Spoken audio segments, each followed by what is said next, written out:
It's November the 8th, and this is The National. Desperate people the world over see Canada as a safe haven with doors that are easy to open. We begin with two stories that show how wrong many of them may be. Tonight, the Trudeau government is bracing for an influx of people crossing into Canada from the United States and seeking asylum, all because of changes to immigration rules announced this week south of the border. CBC's David Cochrane is in Ottawa. So, David, if we accept for a moment that an influx is actually possible, what's the Trudeau government's plan? Well, Adrian, so far the approach has been very similar to what they've done on NAFTA, but with a far more targeted audience. On NAFTA, we've seen teams of diplomats and politicians going across the United States with a very specific message on trade. Well, this time we're seeing teams of diplomats and politicians going across the United States with a very specific message on immigration. The embassy in Washington, 11 consulates, and a wave of MPs fanning across the United States. Their target audience is the 300,000 people living in the U.S. under temporary protected status that shields them from deportation. Now, the key word here is temporary. Most are from Latin America and Haiti, and depending on the country, that protection is set to expire in weeks or months, and the fear is they could flee Trump's America for Trudeau's Canada. It's all an attempt to avoid another surge like we saw this summer in Quebec. That wave was mostly Haitians, many of them drawn by false information spread on social media telling them that Canada would accept them with open arms. Since then, the government has sharpened its messages, putting out blunt messages in multiple languages in the United States to dispel that false hope, an effort to counter bad information that continues and evolves. Our consulates have had instances where they've seen, by monitoring community media down there, they've seen misinformation in some community media outlets, and they've actually proactively reached out to the editors and the reporters and said, this is actually not true. So, you know, they're in the age of Donald Trump, perhaps ironically, that one of the problems they're dealing with is fake news. And Adrian, the immigration minister told us about a Spanish language newspaper that was reporting that people with temporary protected status in the U.S., they would be granted asylum status if they came to Canada, which simply isn't true. So they had to dispatch a diplomat to speak with that newspaper, get a correction and get a follow-up story and drive home their key point that just coming to Canada isn't a free ticket to staying in Canada. I guess, David, the bottom line is do you think all this hard work, this strategy is actually going to work?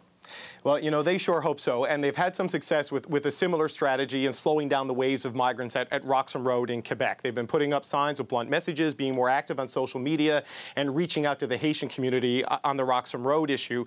And to give you a sense of the impact, at its peak, 250 people a day coming across from New York to Quebec. That's now down to 50 or 60 people a day. At its peak, 2 in 3 were Haitians. Now it's 1 in 5 are Haitians, so it's slowed, but it hasn't stopped, and they don't expect it to stop through the winter. They set up a tent city to deal with that wave of migrants over the summer. Now they're bringing in heated trailers because as the weather turns cold, a tent is not going to cut it because the people are going to keep coming. Okay, David, thank you. We'll see what happens. The number of asylum seekers wanting to call Canada home has soared this year. More than 15,000 people crossed into this country illegally so far in 2017. All of last year, there were fewer than 2,500. A lot of asylum seekers come from Nigeria, many claiming sexual orientation as the basis of their fear. But CBC News has learned that legal aid officials have seen so many similarities in so many cases, they're worried that some might be made up.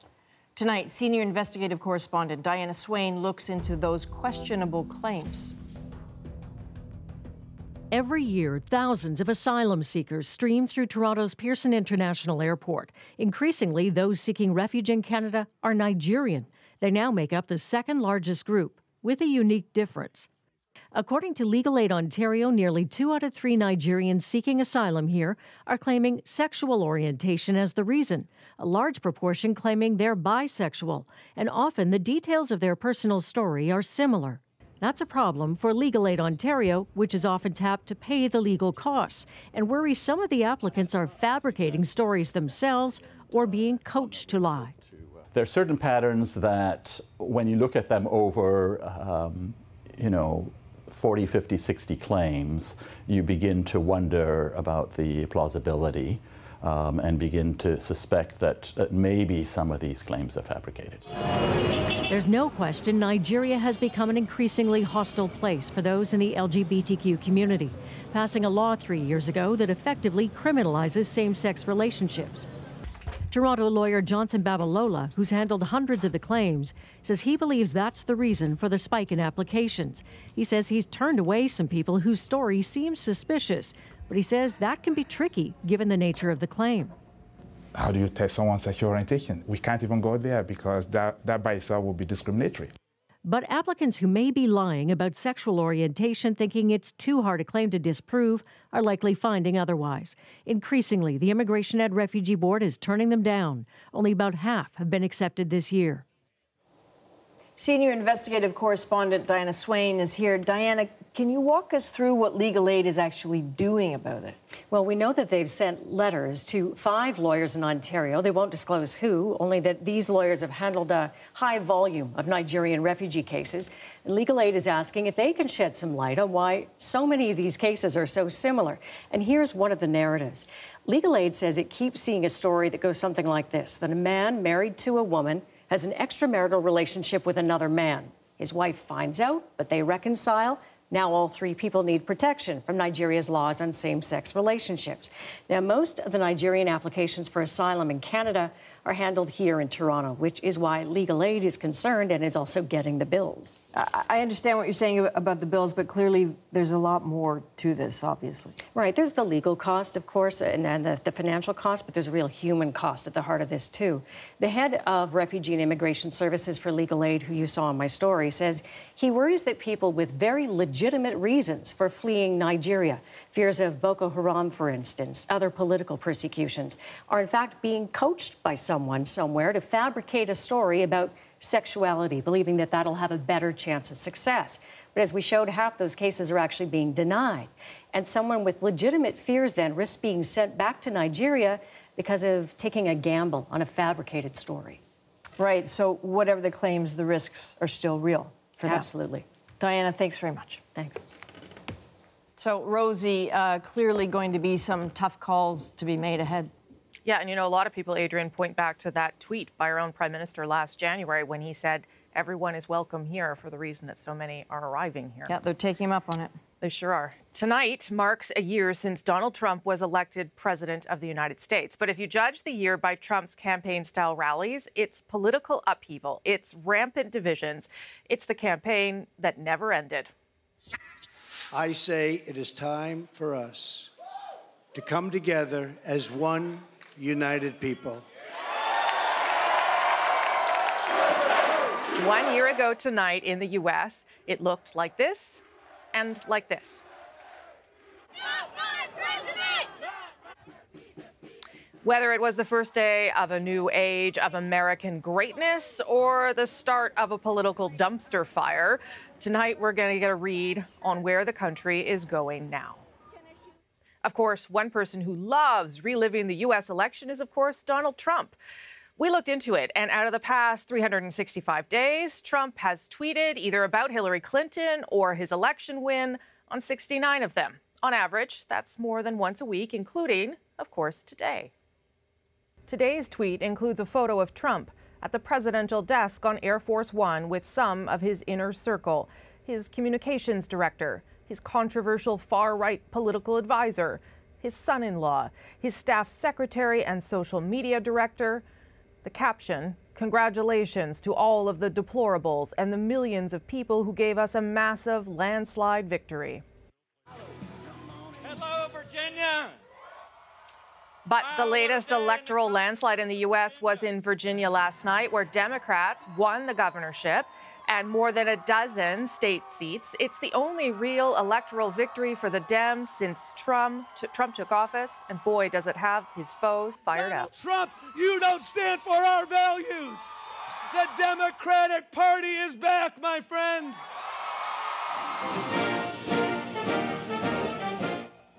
But the truth is, despite Trump's low approval ratings, polls show more than 80% of Republicans still back him.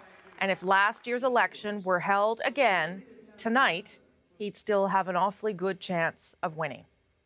So 1 year later, what do we know about where Trump's America is going? Can you even predict? Following the polls and political currents is Philip Bump's job, curse, you know, whatever you want to call it. He's a correspondent with the Washington Post and joins me tonight from New York. Philip, good to see you. Let's break down Virginia a little bit for Canadians and those Democratic wins. Should we read anything into that about where America is headed?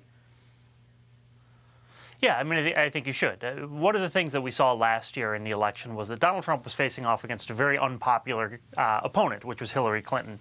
And that actually worked to his advantage. There were a lot of folks who stayed home who weren't really jazzed about coming out to vote. And what we saw in Virginia last night was we saw Democrats who were very, very, very motivated to come out and vote. This is a race that Democrats probably should have won. Hillary Clinton won Virginia last year. It currently has a Democratic governor. But what we saw last night was Ralph Northam, who ended up winning, the Democrat, was expected to win by about 3 points. He ended up tripling that. He won by about 9. And this was after his opponent, Ed Gillespie, had run some very hard-right anti-immigration ads that really echoed what Donald Trump had done. So it was really a contest between a Democrat and someone who was trying to run a Trump-style campaign, and the Democrat won by a wider margin than expected. It's interesting because Trump was sort of disavowing Gillespie today, even though they're very much in line with one another. So what are Republicans reading into the way last night unfolded? I think a lot of Republicans are pretty freaked out, right? I mean, we've got the 2018 elections looming. Everyone in the House of Representatives is up for re-election, and there are going to be a lot of Republicans who need to get past the primary, who need to get past a more conservative electorate, and then are going to be facing a Democrat in November. And they need to figure out, is it going to be helpful to stand with Donald Trump? And the answer last night was, it may not be. So what should we, it's been a year of unpredictable things here in Canada for us, too. We've been affected by Trump as much as you guys may be. What should we look ahead to as how this might unfold? Well, I think you played a clip from Donald Trump on election night last year in which he called for a United States, right? He called for unity. And what we have never seen from him over the 365 days since is an attempt to actually build that unity. He's consistently pandered to his base, consistently reached out to the people who voted for him. And I think the question is, will Donald Trump do anything at this point? Deeply unfavorable. He just lost a big race that showed that his sort of politics can't always win everywhere. Does he actually change from this point forward? The smart money is on no, he can't. And that means that the Republicans head into 2018 with a very unpopular president who a lot of Americans don't like, and they're facing a headwind, a strong, strong headwind, as we saw last night. And can the president even change, I guess, is the question at this point. Right. Yeah. All right. And the answer is almost certainly no. All right, Philip, thanks for making time for us tonight. I appreciate it. The election of Donald Trump had, as I suggested there, an almost immediate impact here in Canada. We'll see if we can get that pipeline built. Less than a week in office, Trump made good on a key campaign promise to approve the long-stalled Keystone XL pipeline project. TransCanada is still deciding whether it'll go ahead with construction, but it could be a potential economic boom for Alberta. The United States will withdraw from the Paris Climate Accord.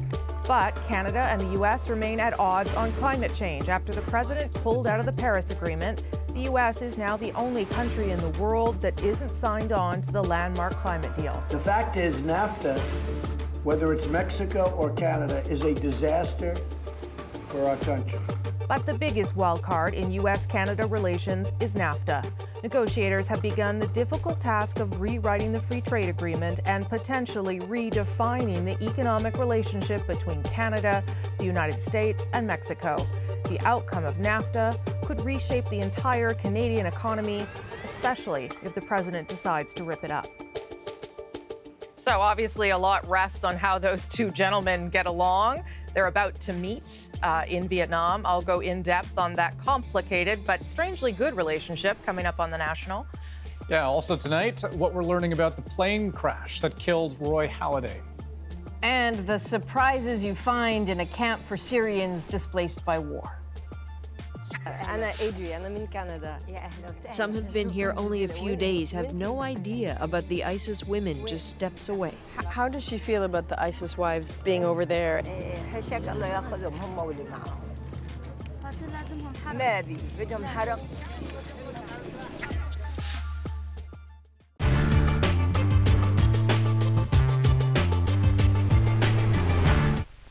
You can't just sit back and play with your own little world.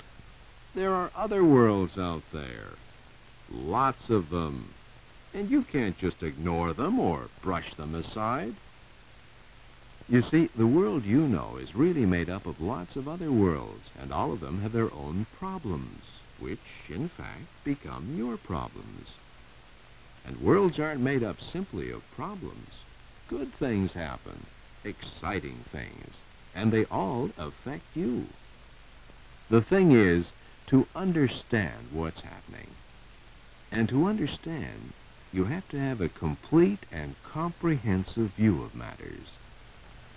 And where to get this information? It's easy. The national news, nightly, on CBC Television. So welcome other worlds into your life. It's almost fun. The national news.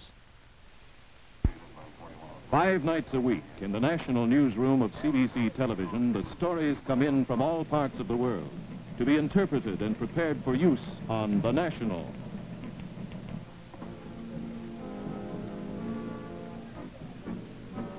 The facts are checked and the backgrounds gathered.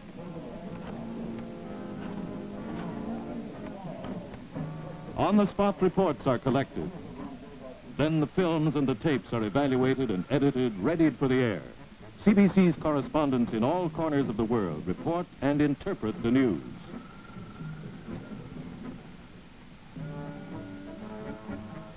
Wherever things are happening, you'll get the complete information right here on CBC Television. I'm Warren Davis. Those are just some of the things that go into The National. Join me.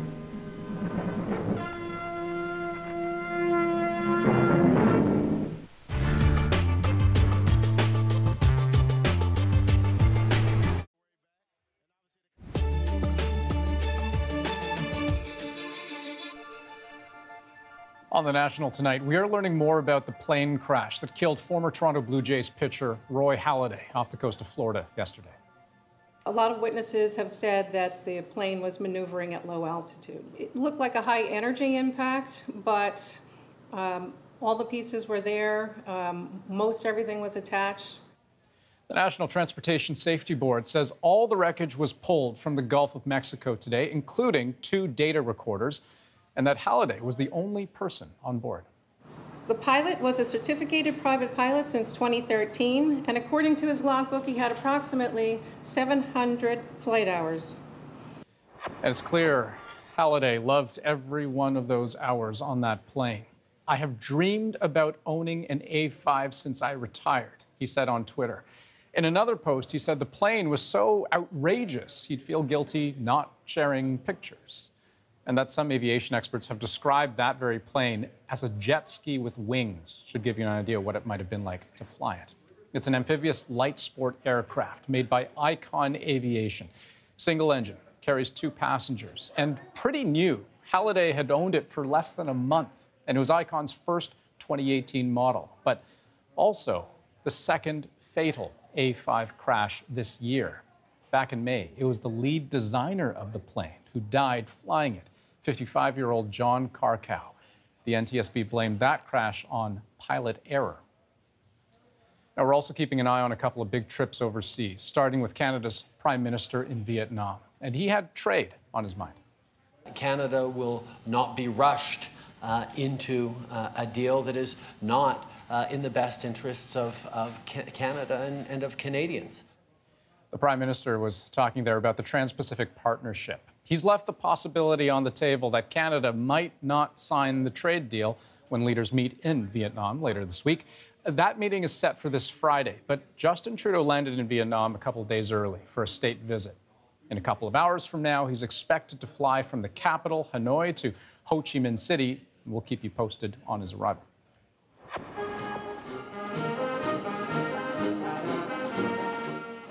And the other big trip we're following, U.S. President Donald Trump's trip to China. It's part of his 12-day Asia tour. Right now, he's in Beijing, meeting with Chinese President Xi Jinping. They just wrapped up a welcome ceremony, and in about 2 hours from now, we are expecting the two leaders to deliver a joint address. We will be watching for that tonight. Rosie, as for these parallel Asian tours, Trump's and Trudeau's, you know, they may find themselves in similar parts of the world, but the way they operate, their approaches to things, there's a bit of a contrast there, huh?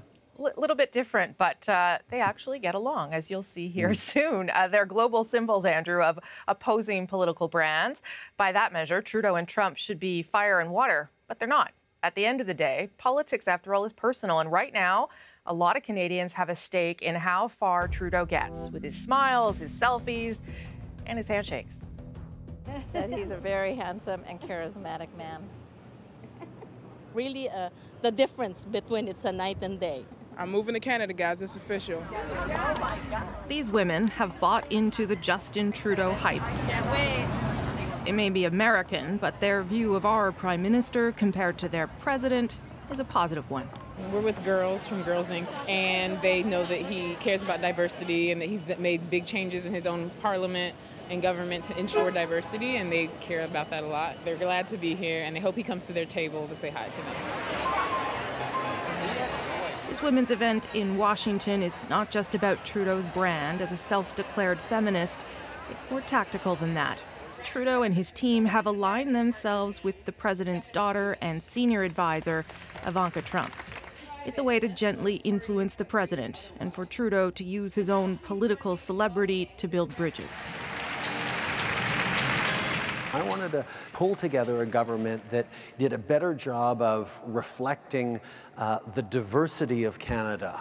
Trudeau still manages to push his progressive ideas. What he avoids at all costs is criticizing Trump and his administration's policies, a political risk that could backfire domestically.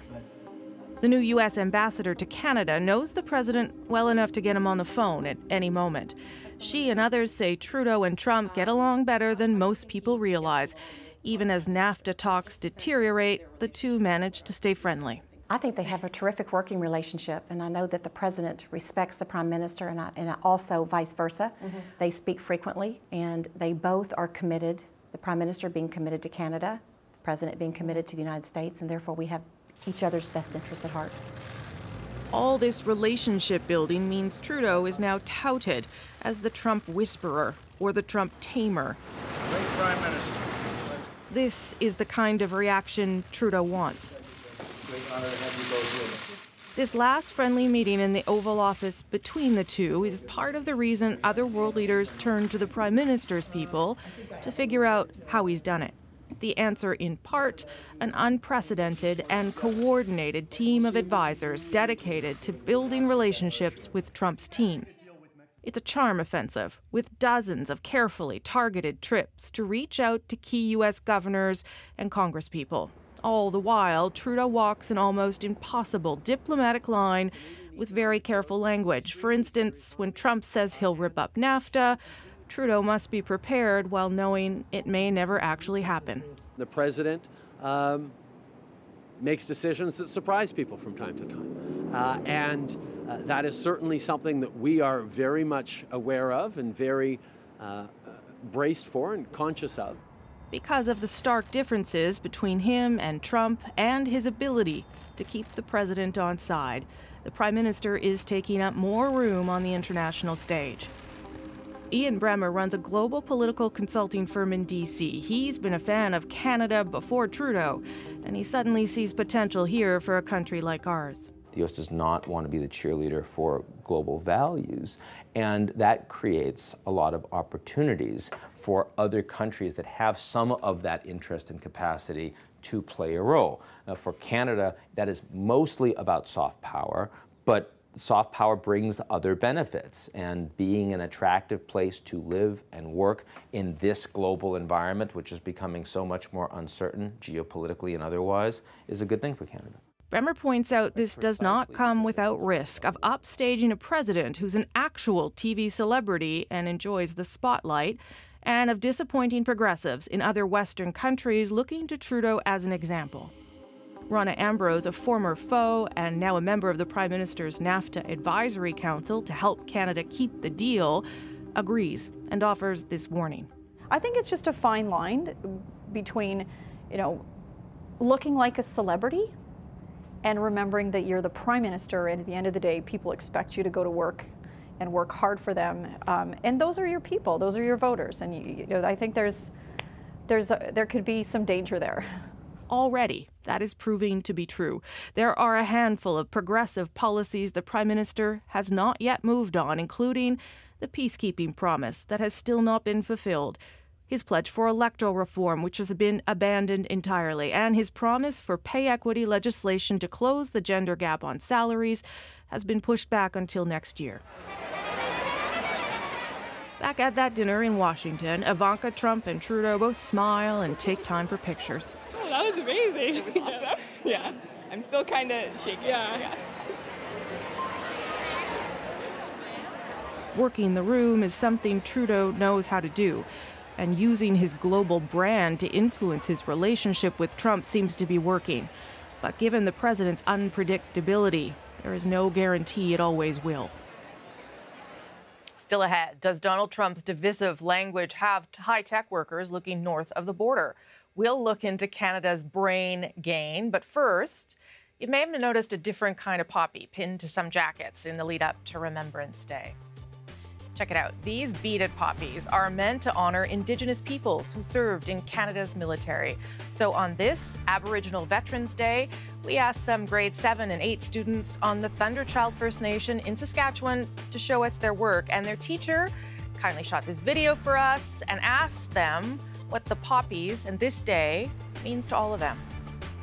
We are doing this as a way to culturally include First Nations ways of knowing and understanding into our curriculum.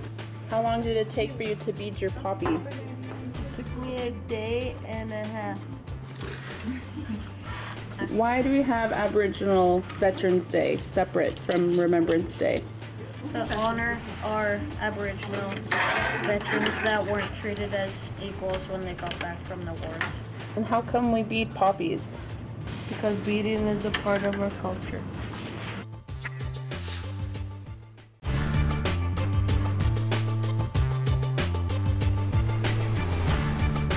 When there was beginning to be a sense that maybe this was calming down, someone set fire to a car, people started running, and here come the riot police.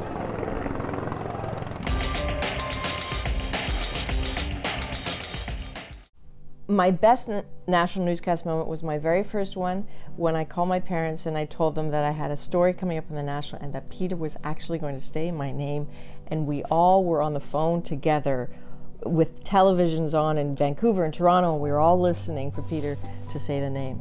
It was kind of, yeah, that was amazing. Adrienne Arsenault, CBC News, Delta, British Columbia. The CBC's Adrienne Arsenault tells us what happened. Adrienne Arsenault is in Beijing for the Party Congress. Our Adrienne Arsenault joins us again tonight from Havana. I think when the national has mattered the most is when huge things happen, world events. I distinctly remember watching Peter on 9/11. I remember and the calm sort of things that he brought to that. It's those big moments that stay with me. Good evening again, I'm Peter Mansbridge. They were deliberate, they were deadly. The most devastating terror attacks in the history of the United States. Can I say the first time I hosted the National? That was such a mind-blowing experience because there are these giant doors. It's like you're walking into a castle. The doors open up, you walk in, you could hear a pin drop in that studio.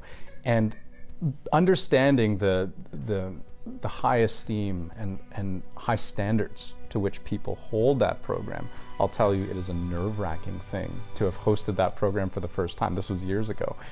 But it was such a rewarding experience and such a learning experience.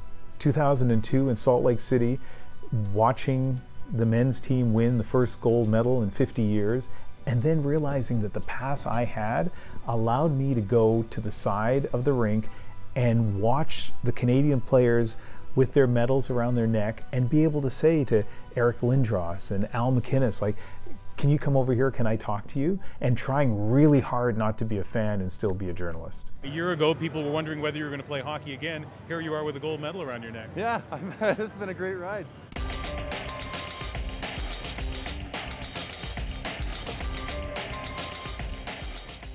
I have known Ian Handsome Man-Thing for 25 years, and when my first job at the National was as an editorial assistant.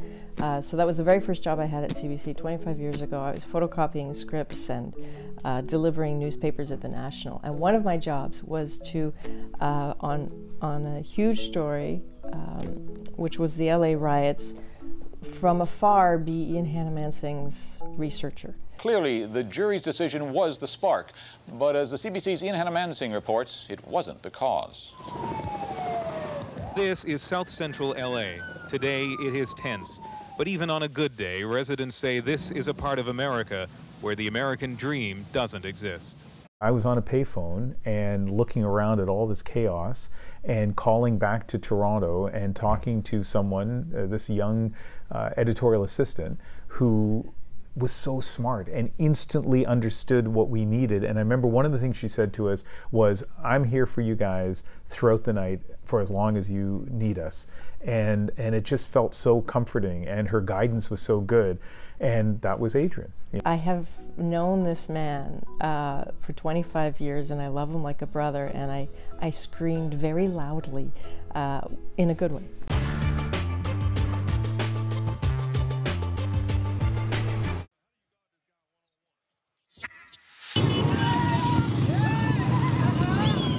So Syria doesn't generate many good pictures these days, but these ones show civilians heading back to Raqqa, at least into the one sliver of the one neighborhood that's been opened. It's still damaged, some buildings even dangerous, but most importantly, Maslab has been demined. So this is a start, but 6 million other Syrians are not so fortunate. They are living in squalid conditions in camps for internally displaced persons. We got access to one of those camps on our recent trip into Syria. There is the pain you would expect, but also some surprises.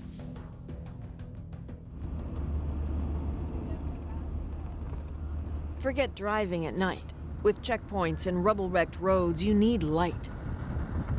How else would you ever see this? These are people on the run from ISIS, from the regime, from new militias. And this is the edge of the IDP camp in Enisa, north of Raqqa. Just 2,600 tents for 30,000 people. You want to follow me in? Yeah. It is flat out miserable. And it's confusing at first, because for all the people in the dirt, some have real shelter. You might be surprised too. This is definitely where the ISIS brides are and all their kids, which is why they're so uncomfortable with us being in here. But this is just one holding area for the foreign wives and children of ISIS fighters. Some of the women may be prosecuted, but no one knows what to do with the thousands of kids born to ISIS families. We ask if anyone wants to talk away from the ever-present guards. There is one. She's from Azerbaijan, has something to say, but insists on protecting her identity. Her little sister yelling at her not to talk. Very angry about her, why she's doing this. But she's the leader in the family now and makes the decisions. The door closes and her tough tone changes. She's barely 18. She's calling herself Ibrahim. Ben bilinçli bir şekilde Suriye'ye gelmedim. 13 yaşındayken babam beni tuttu, Suriye'ye getirdi. Ondan sonra zaten 1,5 yıl sonra benim babamı öldürdüler. DAEŞ benim babamı öldürdü. Zorla evlendim. Evlendiğim adamdan da bir çocuğum oldu. Her son is nearly 3. The man she was forced to marry was killed. She was made to marry again. He's dead too. What does she think of ISIS now? Onların kalpsiz bir hayvan olduklarını düşünüyorum. Onların insanları zorla hayatlarını çalıp gasp ettikleri. She tells a story of escaping through the desert before being arrested by Kurdish forces and brought here. She says she talks to no one here. Kimseye güvenemiyorum. Onlara hepsine DAEŞ'li gözüyle ve kendimin de DAEŞ'li olmakla gözüyle bakıyorum. Ben isteyerek evlenmedim ve bilinçli bir şekilde buraya gelmediğim için kendimi DAEŞ'li olaraktan görmüyorum. She says she hopes talking to us will let people know that being connected to ISIS is not so clear-cut. The thing is, even off camera, every woman in this ISIS compound talks of being a victim, and many are, but authorities aren't convinced about all. So it's not quite jail, but they can't seem to leave. Just outside the compound, a sprawling space with little to no protection from the elements. أنا Adrian, I'm in Canada. Some have been here only a few days, have no idea about the ISIS women just steps away. How does she feel about the ISIS wives being over there?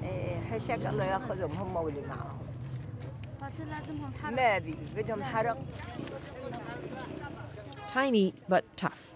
Maisar Haj Ahmed is 70. She's now adopted those kids, her grandchildren. Their parents were killed in an airstrike. Come, see where we're living, she tells us. This is not her tent. She hasn't been appointed one. But strangers with virtually nothing themselves are sharing. Her story, though, is hers alone.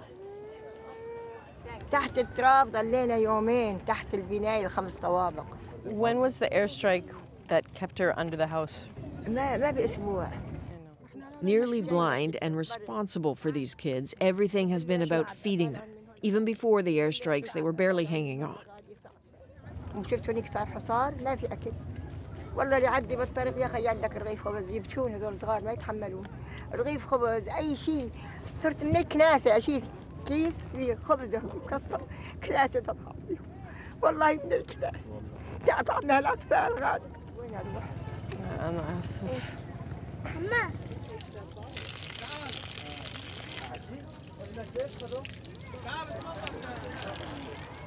What ISIS did is a constant conversation here.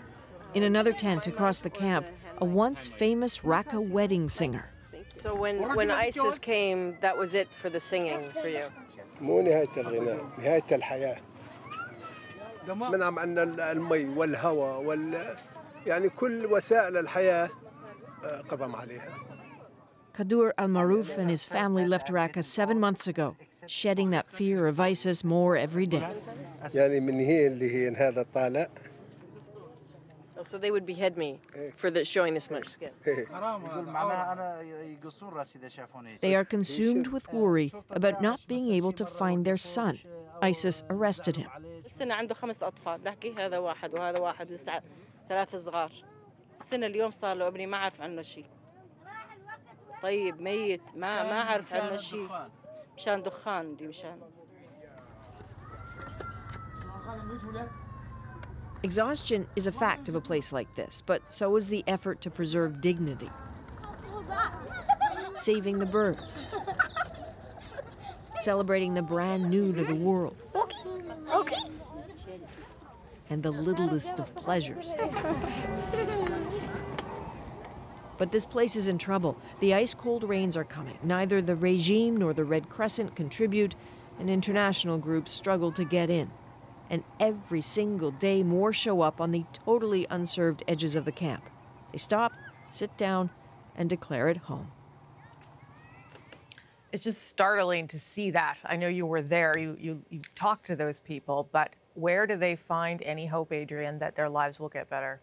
You know, I think it's a human condition, Rosie, to always look for a little bit of hope, and they tell us that they have it because, you know, they think they can get through this because they're convinced it's just temporary and they're going home. But what they are going to learn is that home is going to be so different because it's not just the violence, but it really is the politics of the place that have changed everything. It really doesn't take much of a look at this broken, unlivable place to wonder if Raqqa or if Syria can ever really be rebuilt again. But the thing about war is that when the guns stop, that's when the construction always begins. The questions, though, are how do you rebuild and who gets to decide who does the rebuilding?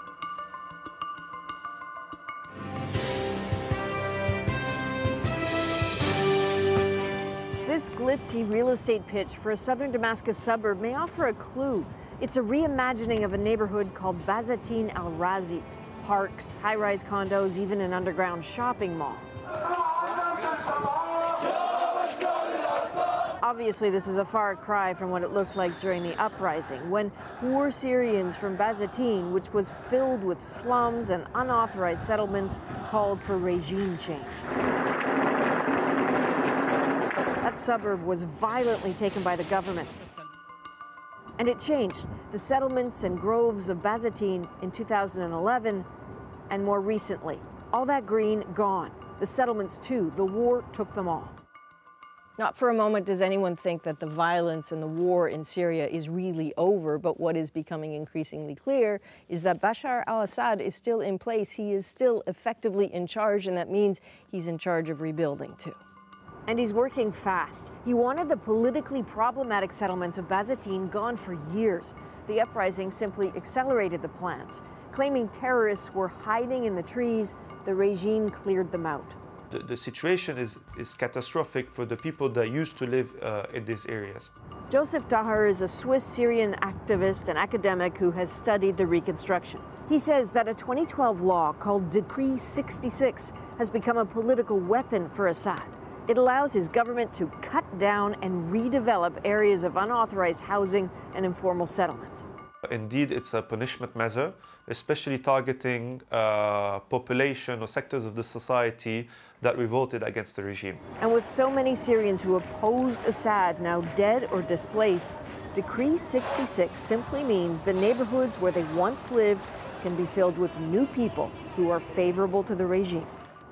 We tried to get some current pictures of the construction in Bazatin. The regime didn't give us permission, but you see a little evidence in recent satellite imagery. Huge mounds of earth, the machines that move it around. This is happening. And if Assad sees rebuilding as a chance to engineer out opposing voices, more war is surely ahead. Keep in mind, it's going to take a lot of money to rebuild. Companies from Iran, Lebanon, Russia, China are already on board with their bids. Assad has said he's willing to take bids from other countries too, including the United States, provided that first he gets an apology from the Americans. You can find more of our reporting from Syria online, including stories from the people we talked to in their own words. Surviving ISIS at cbcnews.ca/thenational.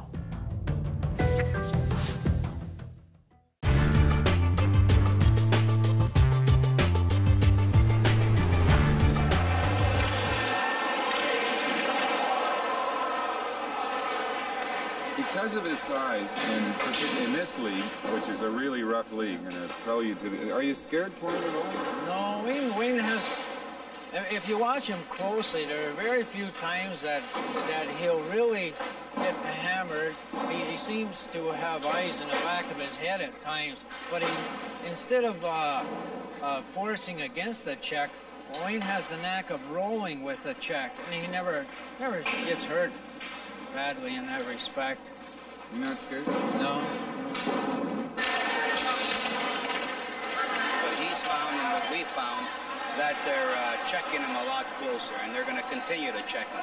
But I think he has enough brains, enough moxie to overcome all the checkers on him.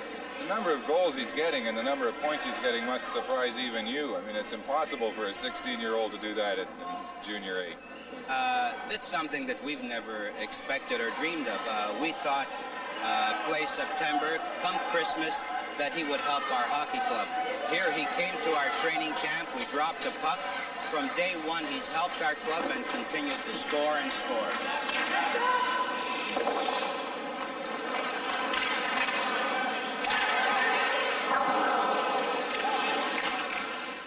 How much do you think, Wayne, when you're operating a play? Well, when I'm out there, I try to think as far ahead as I can, you know, even before the play develops.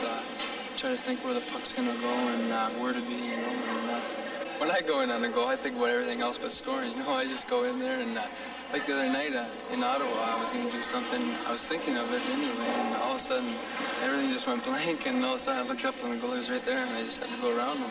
I was fortunate enough to score. Is that instinct, you think, or what is it? Part of it's instinct, you know, but a lot of it takes a lot of practice. Not in the older age, but when you're younger, 4, 5, 6, even 10, 11, you know. And I worked on it then real hard, and it's been paying off for me. What do you want for him?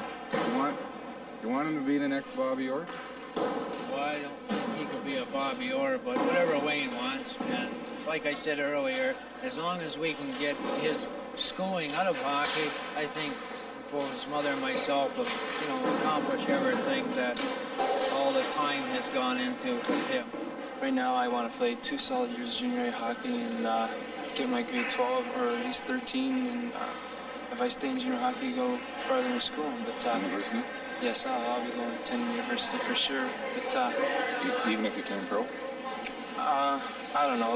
That's too far ahead. I know that I'm going to grade 13, and after that, I'll make up my mind what I'm going to do. Still 4 years away too, so anything could happen in 4 years. And we had always hoped that as long as we got Wayne his schooling through hockey, we've pretty well accomplished everything that we wanted to do in respect to Wayne and hockey. I don't know what's going to happen, I just hope that I make pro hockey.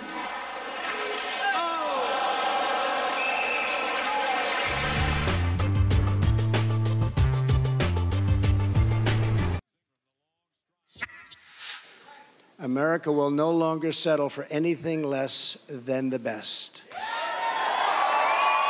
The forgotten men and women of our country will be forgotten no longer.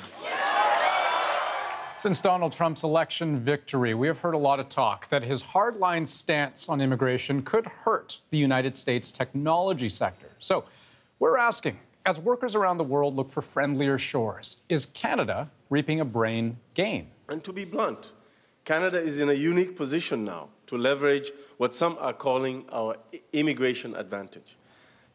So, is Canada actually in a stronger position because of Trump? What's really going on there? Well, we asked our business reporter, Renee Filipponi, to drill down into that. And Renee, the numbers tell a big part of the story here. You've got some new ones from Immigration Canada. Yeah, well, Andrew, tech immigration so far this year is on track to meet, and what we know now is very likely beat last year's numbers. So over the past decade, there has been an overall increase in tech sector immigration, nearly doubling, in fact, since 2007. So now we have the numbers for the first 8 months of 2017 since Trump was elected. And for that time period, nearly 7,000 people have come to Canada, almost as many as last year, and there are still 4 months to come. And how do we know that Trump is the one driving that influx? Yeah, it's difficult to track that motivation, but immediately following Trump's victory and his inauguration, there were big spikes in interest in Canadian tech job postings. And there's more recently a survey of 150 Toronto tech companies. 62% say they saw more American applicants this year. Wow. So to go deeper, I presume you'd have to talk with folks who are actually making the move. So what did you find there? Yeah, I met with 2 people, very compelling stories. Vikram Ragnikar is originally from India. He spent the last 6 years in Silicon Valley on a temporary working visa tied to his job at LinkedIn. He moved to Toronto just over a year ago.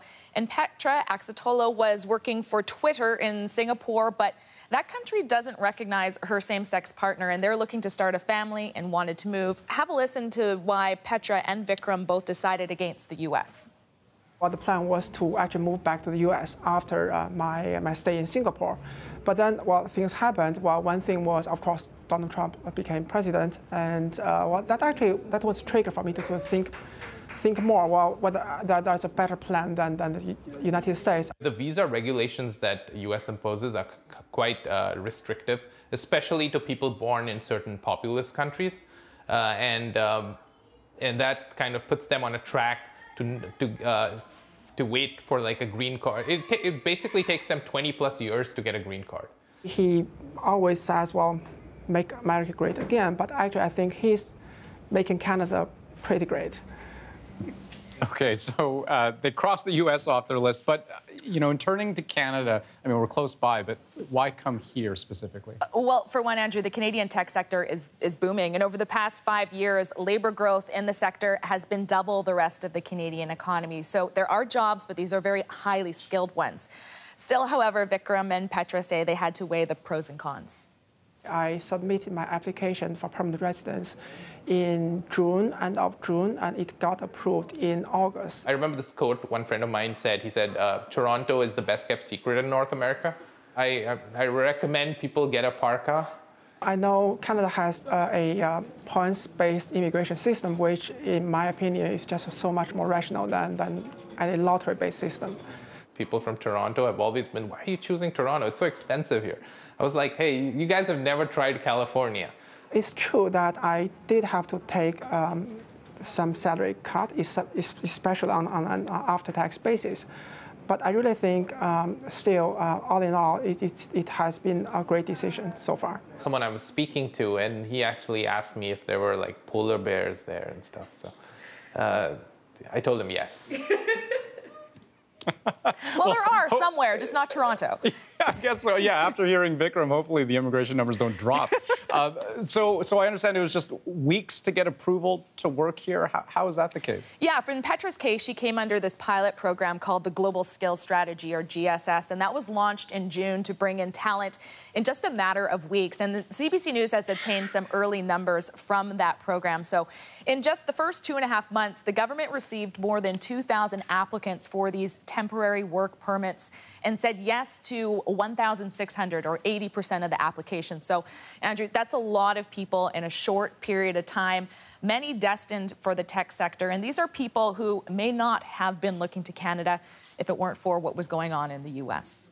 Okay, very interesting stuff. Thanks a lot, Renee. You're welcome.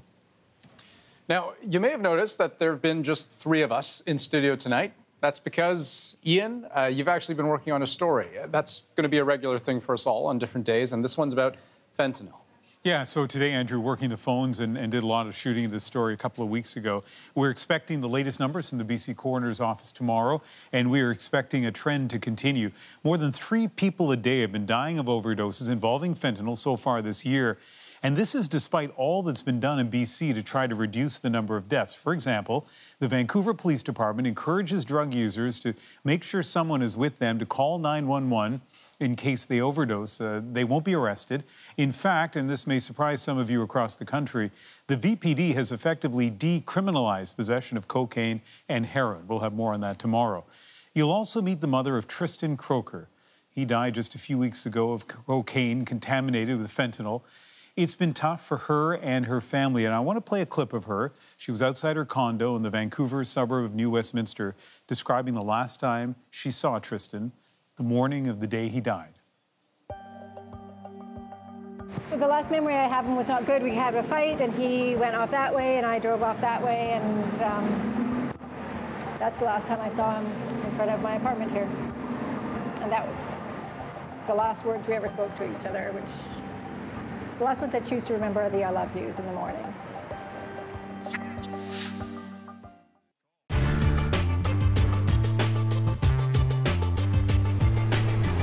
And this is something else that's in use now and will one day be a part of every home. It's called the Videophone. It's very simple to use. Pick up the dial, punch the buttons, and I just press a button. And here I see Lloyd. Hi. Hi, Sandy. And how are you? I'm fine, thank you. I can't see you yet. You can't see me? You No. can just punch up a button. There. Oh, there you are. See, I'm right in front of the lens. Beautiful. Mm-hmm. Very good. But I can control this. If I'm off center, you can't see me anymore. So, You'd only want to do that if you weren't properly dressed, though, wouldn't you? right. So there'll be no peeking at ladies when they're dripping wet and fresh from the tub.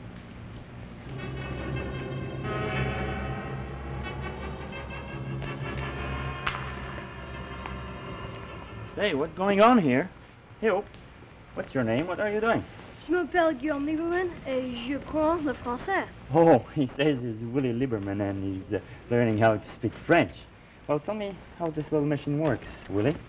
Well, this is a teaching machine, and it's very simple. Even an adult could use it.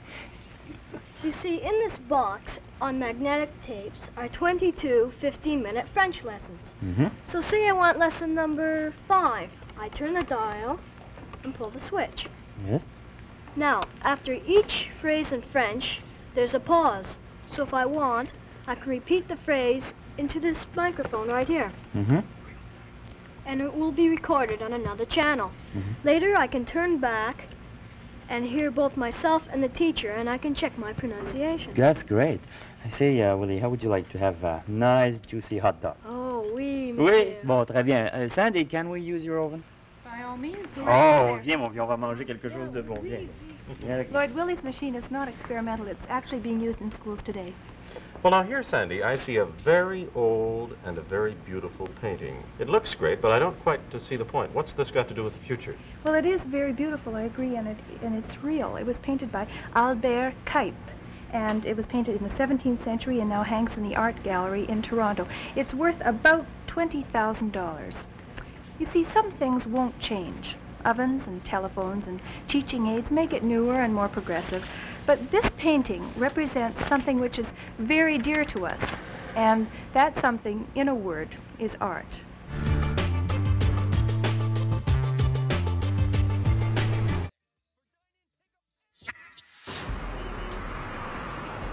On the National tonight, a pollution crisis in Delhi, India. What you're seeing here is toxic smog, so thick and so dangerous that they've declared it to be a public health emergency. Schools have shut down, and people are being told to stay home until the air improves. As for what's causing this smog, Delhi officials are pointing to crop burning in neighboring states. Vehicle emissions, also a big problem, and the slow, stagnant wind is only making things worse. I take responsibility. I've apologized. We corrected it immediately. We don't stand with Syria. We stand against the Assad regime, and we stand against the atrocities that are being committed. That was Environment Minister Catherine McKenna on Power and Politics tonight. She was apologizing after this tweet appeared on her official account, congratulating Syria for signing on to the Paris Climate Agreement. She was immediately blasted for praising Syria about anything and initially blamed staff for the post, but today called it a mistake and took full responsibility. And if you think being a former U.S. president exempts you from being called for jury duty, think again. That's Barack Obama's motorcade arriving at a Chicago courthouse today. As you might expect, he caused a bit of a stir inside the jury room. And if you don't already know how this one ends, he was ultimately dismissed. But for his time this morning, he'll get a check from Cook County for $17.20. He reportedly plans to donate that money right back to the county. Thank you. Thanks, everybody. Well, we've talked a lot about the other guy that replaced him, Donald Trump, tonight, because it's been a year since he was elected president. The United States seems more divided than ever, and that divide was actually on display at a diner in Virginia today, where our Ellen Morrow found three men, all co-workers with very different views. We want to show you a sliver of that conversation in a segment that we call here The Moment. This is the reason America is tore up right now. Because there's too many haters, because he did this, he said this, he did this, you know, he said this about a girl or a woman, or you can't look at that. You can't look at that. You can't. It's what makes him different. I mean, he's a man like we are. Because he's a president, he's a man. So if you're gonna disrespect females, if you're gonna talk down on people, you're gonna support these racist rednecks that was in Charlottesville and didn't respect females. Disrespected. I gotta stop talking. Let me out. Cause I don't Look. do Trump. And I don't. You let me out. I don't do Trump. I can't do that. You know, I can't do that. Because he's a liar and he's a lot of things, and I can't support. There's nothing I can say good about him. Wow. They can't even sit and have a conversation about him. I mean, if that doesn't tell you something. Well, I think that's really the embodiment of all these polling numbers we see, that people aren't having conversations and persuading each other. They're just digging in. Yeah, well, fair enough. And I think if the question is, you know, is it easier to seek out divergent opinions or confirm one's own? The answer is pretty obvious there, right? And I mean, we see it particularly, I would say, and increasingly online, where you have a lot of people seeking out like-minded opinions, right, on like-minded forums and listening to like-minded podcasts and reading like-minded publications, right? It's this kind of cycle that keeps feeding into itself. Yeah, there's no button on Facebook that says, you know, you make a good point. I'm not sure if I agree with you. It's either like or dislike and you're done. Maybe there should be. Maybe there should be. But it is good to talk. I don't know if that happens enough down there, but it is good that Ellen tried to make them have a conversation about it. It's not easy, right? It's not easy. No, it's not easy. It's not easy. That's the National for November 8th. Good night, everybody. Good night. Good night.